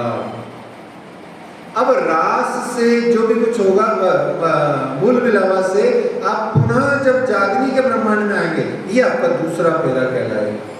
ठीक है, तो फेरे 3 नहीं हुए, ब्रह्मांड 3 हुए। 2 फेरों में 3 ब्रह्मांड, 2 फेरों में 3 ब्रह्मांड, 5 स्वरूप, 3 सूरतें, है ना? ठीक है, तो इस तरीके से ब्रज व रास के ब्रह्मांड में सखियां एक ही फेरे में आई और फिर वहां से चली गई। काल माया से योग माया में शिफ्ट हुई, योग माया से वो राजी महाराज की लीला करके वो पूरी परम धाम में वापस शिफ्ट हो गई, वहां चली गई। अब यहाँ आकर के फिर इश्क रबद हुआ और फिर जागनी ब्रह्मांड में वो आती हैं। और इसके बीच में, इस इश्क रबद जब मूल मिलावा में हो रहा था, तब इसके बीच में राजी को तो सब पता है, जानी जाना नाना, उनको पता है अब जागनी का ब्रह्मांड बनेगा। तो उन्होंने बीच में से ही बरारत में हुक्म के स्वरूप को मोहम्मद साहब के 63 बरस की लीला करा करके हुक्म वहाँ पर उन्होंने अपने निशानात और उसमें ग्रंथ में अपने सभी कुछ साहित्यां साक्षियां दर्ज करवा दी। हुक्म वेद कतेब में लिखे लाखों निशान, लेकिन हुक्म के अमल में ना कोई उतरे मोमिन। याद रखना, हुक्म के अमल में ना कोई उतरे मोमिन। हुक्म के तीसरे स्वरूप के यहाँ कोई मोमिन आए नहीं।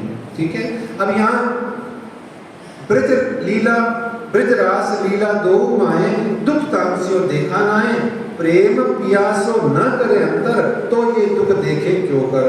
ब्रज व रास से मूल मिलावा में पहुंच करके पुनः एक बार रबद हुआ, लेकिन अब की बार वाला रबद और भी घनघोर हुआ, और भी घनघोर हुआ। और राज जी ने बहुत मना किया, बहुत मना किया, बहुत मना किया। और सखियों को तो बार बार एक ही चीज की जिद लग रही थी।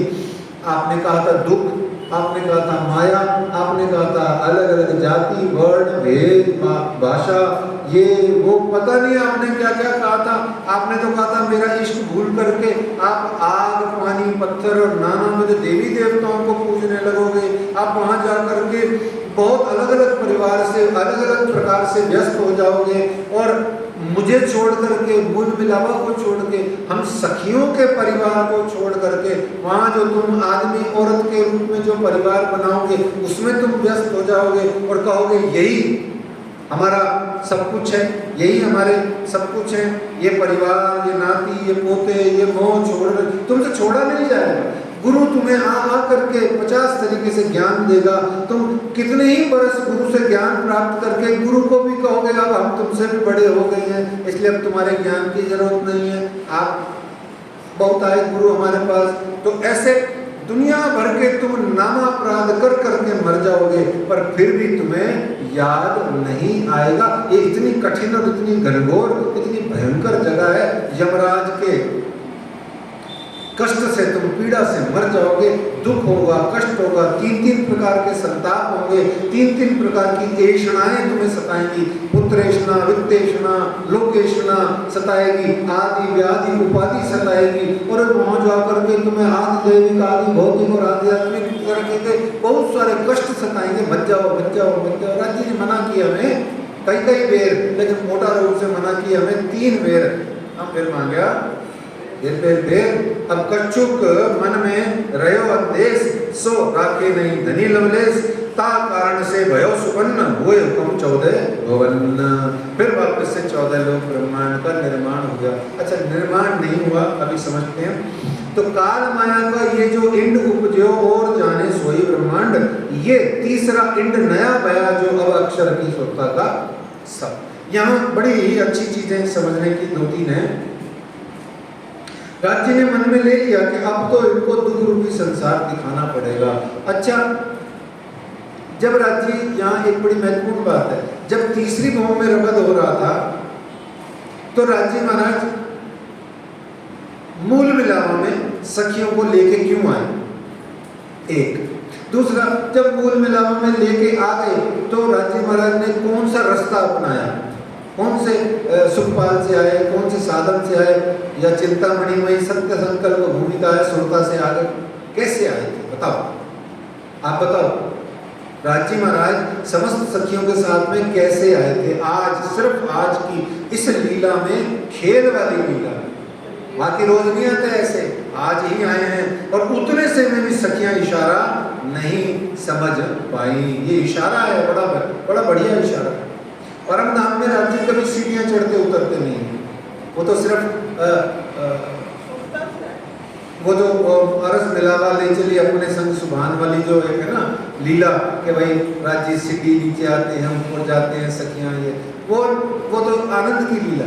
यहाँ राज्य महाराज इशारा कर रहे हैं, तीसरी भौम से मूल मिलावा में राज्य समस्त सखियों को सीढ़ियों से लाए। इस बार उनको बताना था, देखो अब जहां तुम जा रहे हो, उतर रहे हो। उतरने का मतलब मुझे शब्द बोलना नहीं चाहिए, पर मैं बोलूंगा कभी समझ नहीं आएगा। उतरने से आपकी समझ में नहीं आया। अच्छा, आपका ग्रेड ये था, आपको यहाँ ले आए, तो अब क्या हुआ? उतरना शब्द ही तो लगा। अवतरण भी यही है, उतरना भी यही है, नीचे आना भी यही है। समझ गए इशारा? बोलो प्राणनाथ। राज्य कह रहे हैं तुम्हारा स्तर तुम ये हो, अब तुम वो मांग रही हो। बोलो मैं क्या करूं तुम्हारा? है फिर भी राज्य दुख नहीं देते किसी को, दुख दे ही नहीं सकते। इसीलिए हक हेड़े में क्या है बताओ? हक हेड़े में क्या है? वाणी पूछती है, इंद्रावती महावती कहते हैं हक हेड़े में क्या है? मैं लाड पालो रूहों के, बस, और कुछ है ही नहीं। तो वो दुख तो दे ही नहीं सकते। यहाँ के शिवजी साहब भी कहते हैं, जो दुख मेरी सैयन को ताए आड़ा दे मेरा, तो दुख तो दे ही नहीं सकते। लेकिन इशारे से समझाया तो भी नहीं समझ में आया, तो भी राज्य महाराज ने ब्रह्मांड बनाया, सब किया और सखियों को भेजा ही नहीं। हम सब सोचते हैं हम आए, ये मैंने आपको कई बार आनंद की लीला समझाई हुई है। आया गया इत कोई नहीं, सब रूम में बैठी अंग लगा। तो इस तरीके से बाकी फिर कभी बीतक में प्रसंग छिड़ गया ये वाला, तो आपकी सेवा में रखा जाएगा। तो इस तरीके से मूल मिलावा में आए, और मूल मिलावा में आके तीजी मोह के बाद में पुनः इश्क रबद हो गया। अब की बार बहुत ज्यादा, बहुत ही जबरदस्त जिद करी सखियों ने, और जिद बहुत करी तो राजी ने कहा चलो ठीक है दिखाया जाएगा, चिंता मत करो। और यहाँ पर राजी महाराज ने अक्षर ब्रह्म की भी पुनः इच्छा हो गई थी कि राजी बड़ा मजा आया रास में, ब्रज में, और बहुत अच्छा लगा, अब तो ये लीलाएं वापस दिखाओ। तो महाराज ने वापस दिखाई राजी ने, और अक्षर ब्रह्म को भी इस संसार में पुनः आकर के खेल दिखाने के लिए राजी महाराज जब आने लगे सखियों के साथ में, तो उसको भी कहा जाओ तुम्हारे को भी आशीर्वाद दिया जाता है अक्षर ब्रह्म, कि जो तुम्हारे संसार में अनंत अनंत जितने भी जीव भरे पड़े हैं ना, जो 84 के फेरे में उलझ रहे हैं, हम थोड़ा ये जीव, हम नहीं है ना, हम कौन है? अरे हंसते काहे हो, हम कौन है? ब्रह्म सृष्टियां हैं। बोल प्राणनाथ प्यारे की। देखो मैं बार बार सबको निवेदन करता हूँ, बाकी तो देखो भाव की बातें होती हैं, उसमें कोई मेरा दखल नहीं है। ज्ञान की विद्वता की बात में ही मेरा दखल है, और भाव को मैं टच भी नहीं करता क्योंकि मैं खुद ही योग्य नहीं हूँ।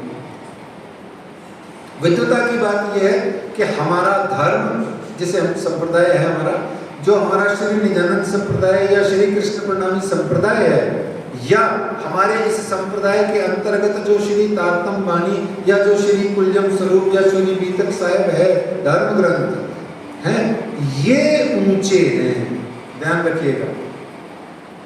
निजानंद संप्रदाय ऊंचा है, हमारा धर्म ग्रंथ ऊंचा है, हम ऊंचे नहीं है। दावा कैसे कर सकते हैं ऊंचा होने का? अच्छा, जब ऊंचे नहीं हो तो दूसरों को नीचा कैसे कह सकते हो? अच्छा, पहले ही पद पर जब दूसरे का असम्मान करोगे, आपका सम्मान कौन करेगा? बताइए, माफ कीजिएगा मेरे पास समय नहीं है इस विवेचना का। एक ही लाइन बोल के आगे बढ़ूंगा। आज श्री कृष्ण प्रणामी मंदिरों में अथवा श्री प्राणनाथ मंदिरों में जो प्रणामी नहीं है, उनके अलावा कोई आता क्यों नहीं है? इसलिए नहीं आता क्योंकि वो छोटे, वो निम्न है। नहीं नहीं, हम निम्न से भी निम्न व्यवहार करते हैं। क्यों? क्योंकि हम अपने आप को बड़ा कहते हैं। ध्यान रखना सुंदर साथ जी, राजी वाणी में हजारों बार कहते हैं, अब जो घड़ी रहो साथ चरणे होए रहियो तुम रेणु समान, है ना? रेणु के समान जीवन जीना। अरे वाणी आ गई, बीतक आ गई, वाणी को हाथ लगा लिया, धाम धनी युगल स्वरूप अक्षरातीत के दरबार में मत्था टेक लिया। अरे अब तो छोड़ो अहंकार, अब तो छोड़ो अहंकार, काहे के बड़े हैं भाई? हम नहीं बड़े, हमारे ग्रंथ बड़े हैं। अभी जिस दिन हमारे दिल भीतर में ये उतर जाएंगे, हैं, जिस दिन ये हमारे भीतर में उतर जाएंगे, हम मूल मिलावा में चढ़ जाएंगे, उस दिन देखेंगे कौन बड़ा है कौन छोटा। बाद में बात करेंगे। बोलो प्राणनाथ कह रहे कि श्री श्यामा रानी जी की अभी विवेचन का समय नहीं है, पर मेरे बहुत मन में कसक और सटीक पीड़ा रहती है कि मैं प्राय हनुमान जी के या श्री राम जी के मंदिरों में जाके चर्चा करता हूँ, जब कथा करता हूँ, या किसी अन्य प्रणामियों के बिना जब किसी भी श्रद्धांजलि सभा या कथा में मैं जाता हूँ, मुझे बड़ा दुख होता है। वहाँ मैं देखता हूँ बैठते बाद में 1500 आदमी इकट्ठे हो जाते हैं, 1500 आदमी इकट्ठे हो जाते हैं। बाद में बात करते हैं, पहले 500, 700, 600 आदमी आके बैठ जाते हैं, और ऐसे और टस से मस नहीं होते, पर मुंह पे ही पहले ही मना कर देते हैं, महाराज जी 1.25 घंटे हैं गुरु जी आपके पास, गाना वाना मत सुनाना, भजन कुछ नहीं है, ढोलक वोलक हम लाए नहीं। देखो आप तो कथा सुनाओ सर। और क्या जबरदस्त 1.25-2 घंटे का टाइम होता है, 1.25 घंटे तक कथा सुनते रहते हैं, चर्चा सुनते रहते हैं, विवेचन व्याख्या सुनते रहते हैं। ये आनंद की बात है, हमारे यहाँ ये होना चाहिए, ऐसी मेरी विनती है सबको, सब आए। अच्छा, कैसे अखंड करोगे? बात तो वही हो रही थी, असली वहां से निकली थी कि अक्षर ब्रह्म को कहा जाओ तुम्हें आशीर्वाद दिया जाता है। राज्य ने कहा तेरे जो अनंत ये जो 84 के फेरे में डूबे हुए जीव हैं, ये अखंड हो जाएंगे, अखंड मुक्तियों को प्राप्त होंगे, परम धाम के सदृश सुखानंद प्राप्त करेंगे, 8 प्रकार की विष्टों में जाएंगे। ऐसा कहा ना राज्य ने अक्षर ब्रह्म को। अरे जीव आएंगे तो ही अखंड होंगे अगर आप ब्रह्म सृष्टि हो तो। चलो मान लिया 5 मिनट को कि आपको appointed as Brahma Srishti, whether you are और नॉट, वो बाद में तय करेंगे। कभी कभी बिना योग्यता के भी पद मिल जाता है ना, हो जाता है। जैसे मैं यहाँ बैठा हूँ, योग्यता कुछ है नहीं, मैं तो वहीं बैठने लायक नहीं है, तो मिल गया पद है, जुगाड़ तुगाड़ लगा के ले लिया। चलो मान लिया हमने ब्रह्म सृष्टि पद ले लिया, तो जीव तो लाओ भाई, अखंड किसको करेंगे? और जब तक जीव अखंड नहीं होंगे तब तक पौड़े वेले जागसी वेले कैसे होगा? 12,000 ब्रह्म सृष्टियां जगेंगी, 12,000 ब्रह्म सृष्टियां मिलकर के अनेक तन रूप धारण करके अपने आवेश से सारे संसार के जीवों को अखंड करेंगी। और संसार के जीव में मनुष्य अपनी अहंकार बुद्धि से कहता है, लो जी हम तो 800 करोड़ है, 800 करोड़ को अखंड करना है, या हम तो 100 करोड़ हिंदू हैं, 100 करोड़ को अखंड करना है। अजी नहीं, ये जो अनंत अनंत जीव हैं, एक चींटी का घोंसला नहीं, वो क्या होता है, बांबी जो चींटी की होती है, उस चींटी की बांबी में जो आबादी होती है वो 800 करोड़ होती है, एक ही घर के अंदर में, एक ही गार्डन के अंदर में।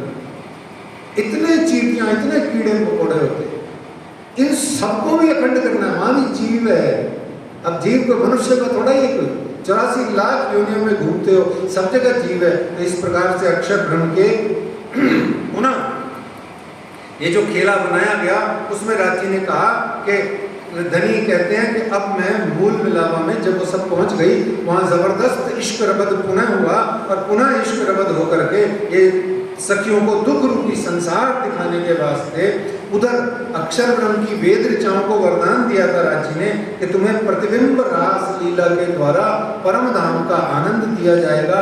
वो जो हमारा योग माया के अंदर में जो लीला हुआ है, राजी ने कहा उसका तुम्हें आनंद दिया जाएगा। फिर राजी महाराज ने अपने हुक्म से, या बस ये समझने की बात है, काल माया का ब्रह्मांड खत्म नहीं हुआ था एक, और दूसरा योग माया का ब्रह्मांड तो खत्म होता ही नहीं है। आपको पहले भी निवेदन किया था, माया और योग माया, काल माया नहीं, ये तो माया के 2 प्रकार, योग माया काल माया है, और भी माया के 3-4 प्रकार होते हैं, वो बाद में। तो काल माया और योग माया मुख्य रूप से हमारे यहाँ गणित चल रही है। तो काल माया का ब्रह्मांड बनाया हुआ नश्वर होता है, बनाया मिटा कुछ समय में, जैसे हमारे अभी ये जो मिटेगा पता नहीं कितने लाख करोड़ वर्ष में भी मिटेगा।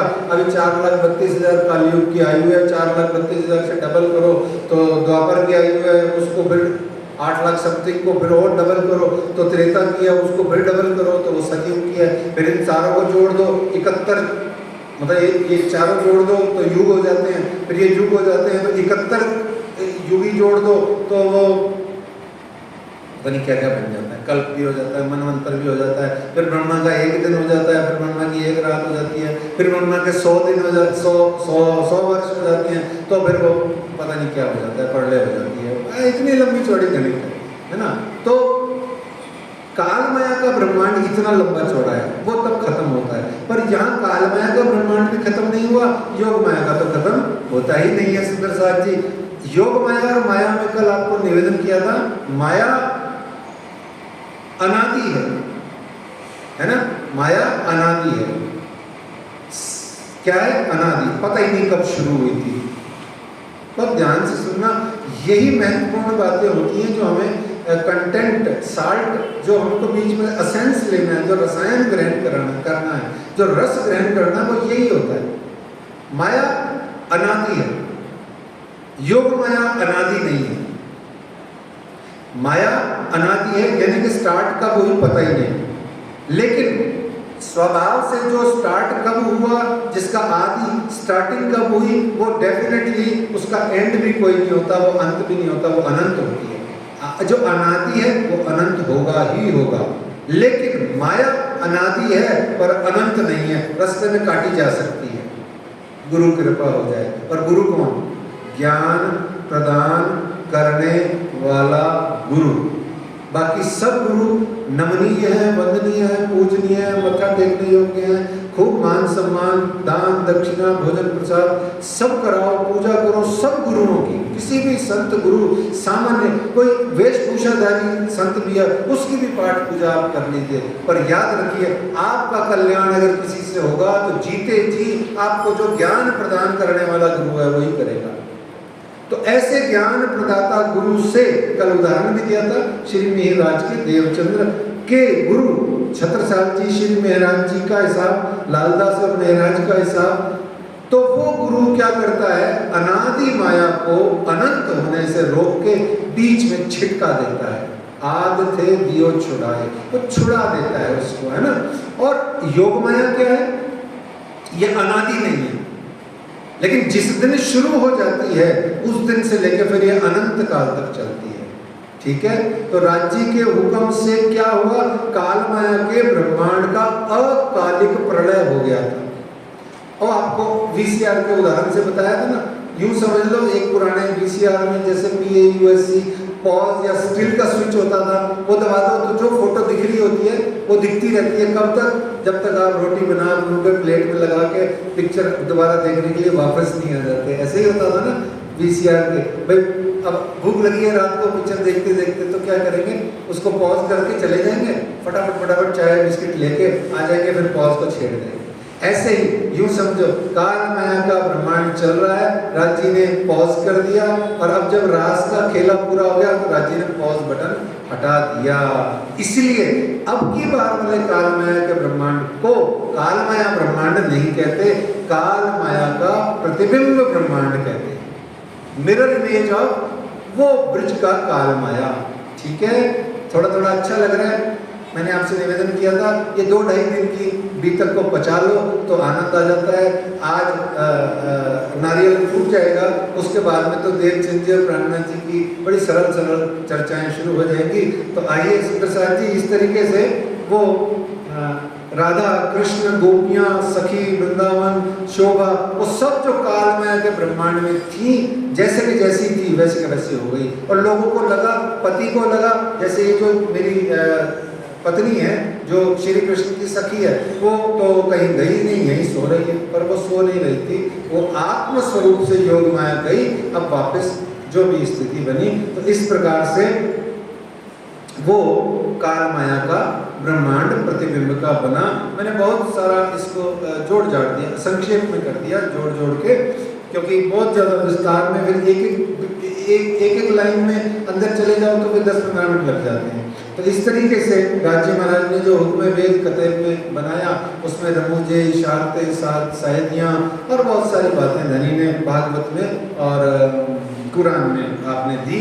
अक्षर ब्रह्म की सृष्टियाँ खेल में आई, सब ईश्वरीय सृष्टियाँ भी आई, और इस बार अलग अलग धर्मों में, अलग अलग रंगों में, अलग अलग रूप में, भाषा में, वर्ण में, प्रांत में, देश में ये ब्रह्म सृष्टियाँ आई। और इस जगत में आकर के क्या हुआ, यहाँ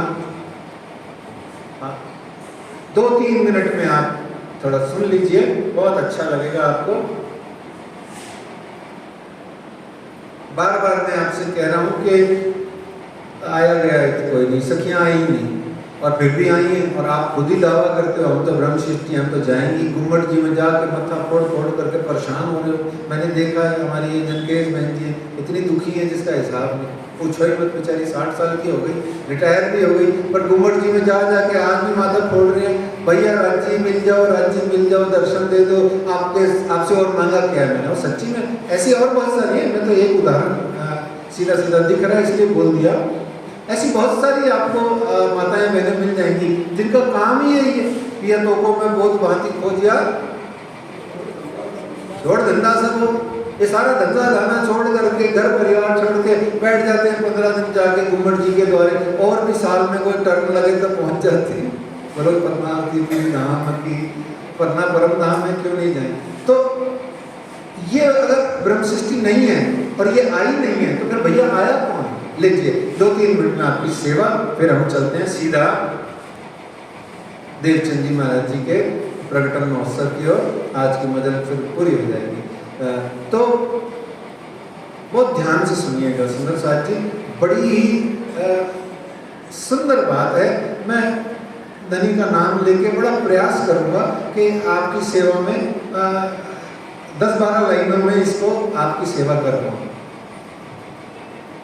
परम धाम से आपको सबसे पहले दिन बताया था, परम धाम क्या है, गोला है। क्या है, 50 करोड़ योजन का एक गोला है, पर है नहीं। आपसे ये भी कहा था है, पर है नहीं। क्या परम धाम कोई गोला है? क्या 50 करोड़ योजन का ही है? तो फिर परम धाम क्या है? अनंत कैसे हो गया? एंडलेस कैसे हो गया? वही नहीं, एंडलेस है तो फिर 50 करोड़ क्या है? आपको समझाने को ये तो कहीं में गिनती है ना, इशारे से समझाने।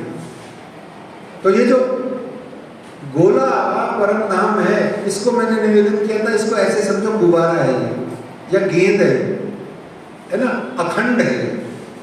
इसमें एक पिन लगाओ गेंद में या गुब्बारे में, क्या होगा?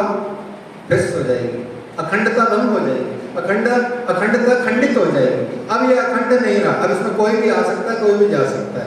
वायु भी इसकी बाहर निकल गई, अब अंदर वाली भी जा सकती है, और पानी भी जा सकता है, और कुछ भी, एनीथिंग। एग्जिट और एंट्रेंस खुल गई। मतलब जब परम धाम एक ऐसी जगह है जहाँ एग्जिट एंट्रेंस दोनों ही गेट नहीं है ही नहीं, तो गेट भी नहीं। ठीक है, ये मैंने निवेदन किया था। तो ये जो गोला है, गोलाकार जो परम धाम है, जब इसमें से कोई आ और जा नहीं सकता, तो फिर ब्रह्म सृष्टियां आ कैसे गई? राज्य खुद 5 बार कैसे आ गए? पीयू 5 बेर हम वास्ते सागर में डारिया आप भाई कैसे आ गए? कैसे आ गए?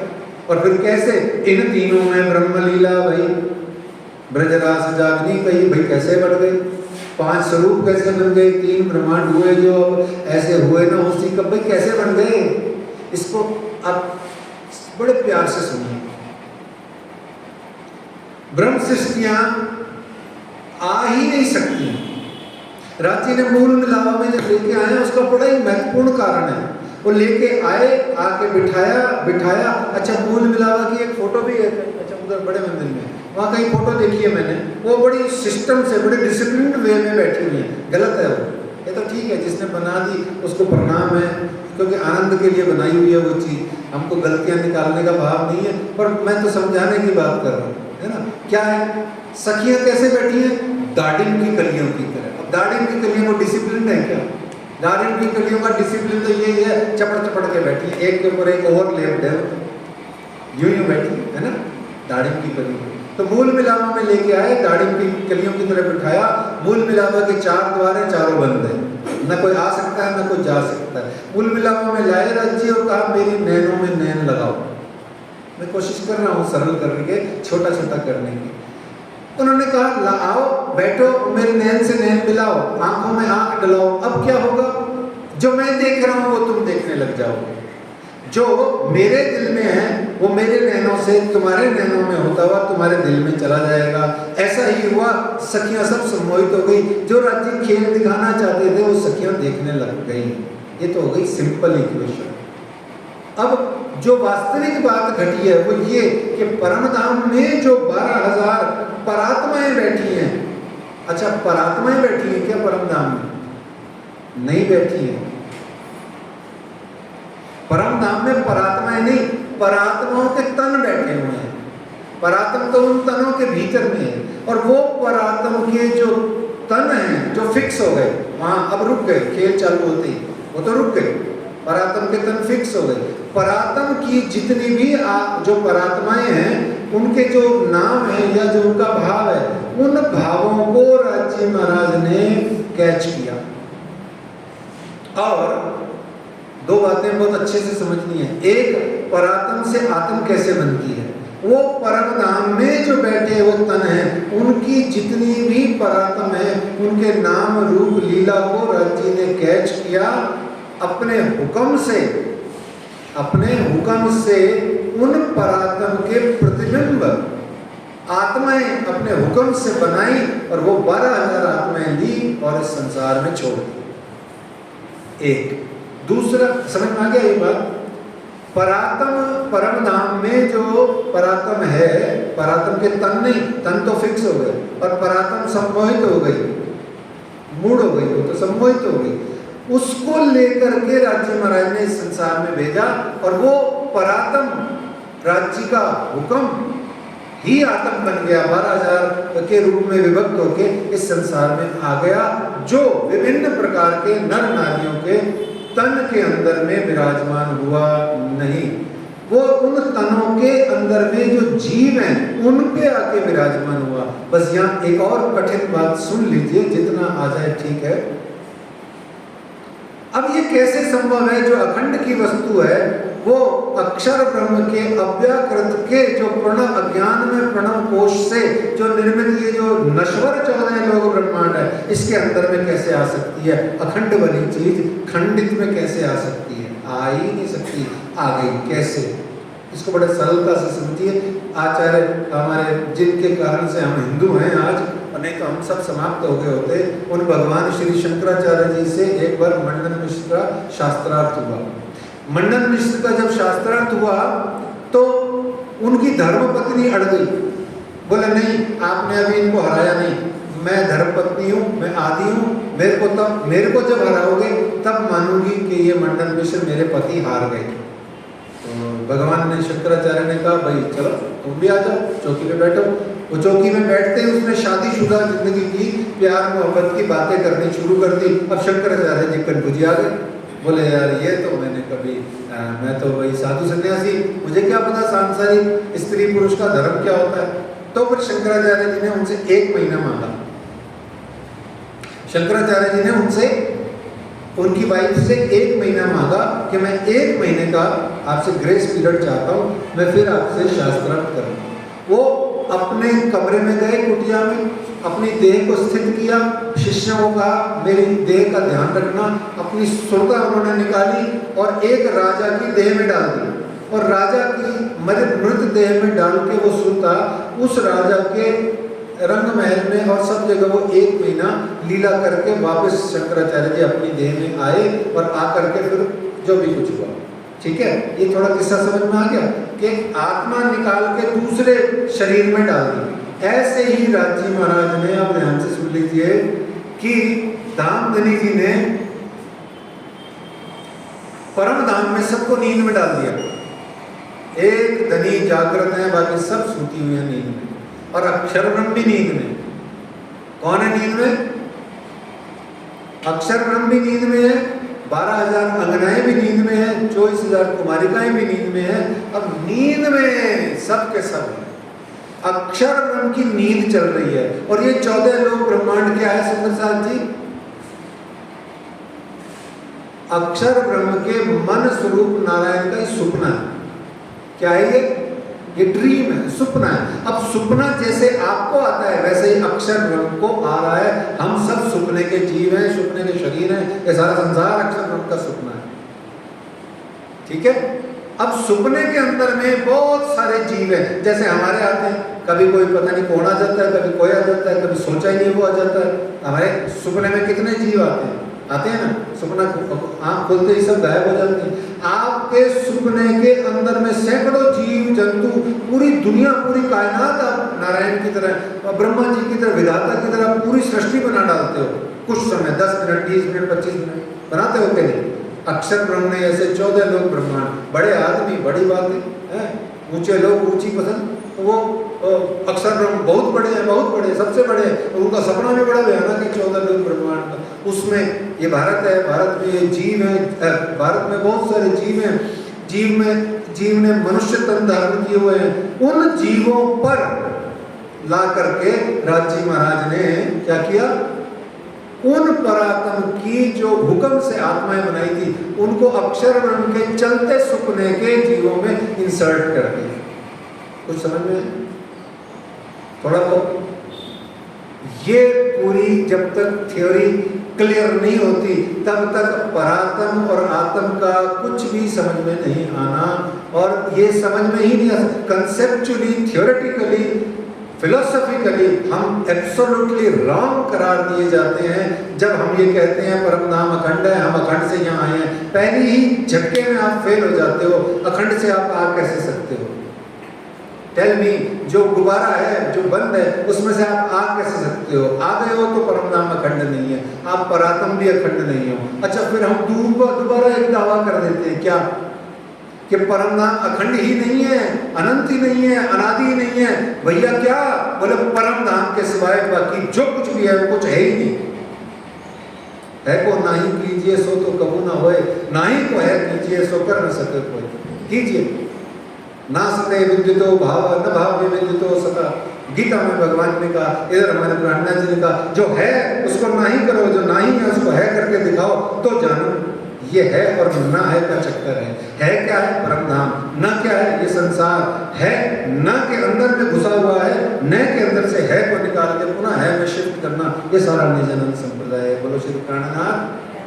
फिर कभी वाणी चर्चा हुए तो फिर मैं आपको एक पंक्ति से इसका आनंद मंगल कराएं। आइए आज हम चलते हैं फटाफट निजानंद स्वामी सदगुरु धनी श्री देवचंद्र जी महाराज के प्रकटन की ओर। उससे पूर्व में 4 चौपाइयाँ हमारे अभी तक का जो हमारा हमने जो पढ़ा है वो चौपाई हम पढ़ लेते हैं कि 6 दिन कुरान में वाक़े भये जब, ता दिन की हकीकत सारी छिप गई तब, तामे एक दिन ब्रज में दूजे दिन रास, एक रात ता खेले देखे विरह विलास, मनोरथ पीछे रहे तब तीसरो भयो इंड, तामे आए बरारब आमर फैलाया ब्रह्मांड। आमर यानी हाँ जी, अच्छा आमर का मतलब इधर आके मर नहीं, हुक्म है ना, अच्छे अच्छे बहुत है आमर।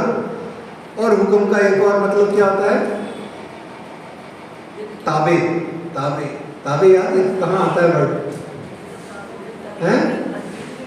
हाँ वही हुक्म ही है, अधीन है। ताबे मेरे ताबे में, मेरे हुक्म के अधीन है ना। ऐसे बहुत सारे हुक्म को प्रेजेंट करने वाले वर्ड हैं। आदेश भी है, आज्ञा भी है। तो इस तरीके से मनोरथ पीछे रहे तब तीसरो भयो इंड, तामे आए बरारब आमर फैलाया ब्रह्मांड। एक दिन है तीसरा रहे 60 बरस और 3, एक दिन है तीसरा रहे 60 बरस और 3, रब्बानी कलाम लाए के सबको दिया आकीन। आकीन ने जो हमारे पास बहुत सारा है, ढेर सारा है, इतना भरा पड़ा है, इतना भरा पड़ा है, स्टॉक है, कोई मर्जी ले जाओ हमसे। आकीन न छूटे सुहागी जो पड़े अनेक विघन्न, प्यारी पीयू के कारण जीव को न करे जतन। इतना आकीन भरा हुआ है ना। ठीक है सुंदर साथ जी आइए। तो एक कथा बहुत है विस्तार नहीं सुमार, पर ए चौथे दिन की संज्ञा करो विचार। क्या कहते हैं?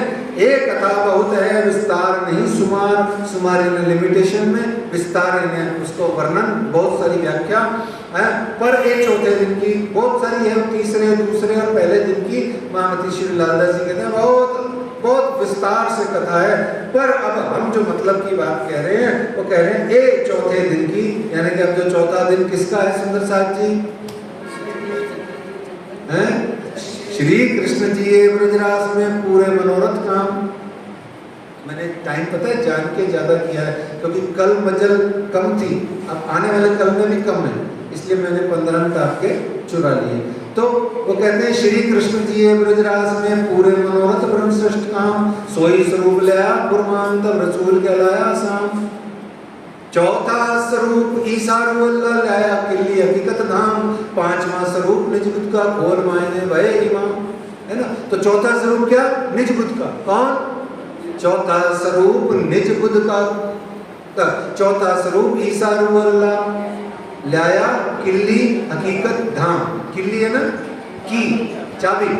तो एक कथा बहुत है विस्तार नहीं सुमार, पर एक चौथे दिन की संज्ञा करो विचार। चौथा दिन आ गया है और अब चौथे दिन में आपको वो निजानंद स्वामी जी के प्रकटन उत्सव से ये चौथा दिवस शुरू होता है।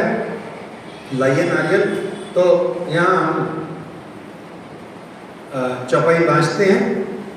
सम्मत 1638 से आसो सुदी 14 को जन्मदिन श्री देवचंद्र जी आए प्रगटे मारवाड़ में, आए प्रगटे मारवाड़ में। निजानंद स्वामी की जय, निजानंद स्वामी की जय, निजानंद स्वामी की जय। आप सबको विक्रमी संवत 2080 और ईस्वी सन 2023 में श्री बीतक जी साहिब जी की चर्चा के अंतर्गत चल रहे प्रसंग में श्री निजानंद स्वामी सदगुरु धनी श्री देवचंद्र जी महाराज के प्रकटन की बधाई हो, बधाई हो, बधाई। और यहाँ कहते हैं कि उमरकोट गांव में विक्रमी संवत 1638 को आश्विन शुक्ल पक्ष की चतुर्दशी आप श्री निजानंद स्वामी देवचंद्र जी महाराज जी का प्रकटन होता है। और इसकी जो इंग्लिश तिथि बनती है ईस्वी सन की वो है 11 अक्टूबर सन 1581। मारवाड़ प्रदेश है, उमरकोट गांव है, सिंध और कच्छ का मिक्स एरिया है जहां कच्छी और सिंधी और गुजराती तीनों चलती हैं। और ऐसे स्थान में जो वर्तमान में विभाजन के बाद में अब पाकिस्तान में चला गया, वहां पर आप निजानंद स्वामी जी का प्रकटन होता है। आइए सुंदर साहब जी आज की इसी चौपाई को पुनः बांच के आज के चर्चा कथा के प्रसंग को विश्राम देते हैं। शेष विस्तार कल से। संवत 16 से 38 से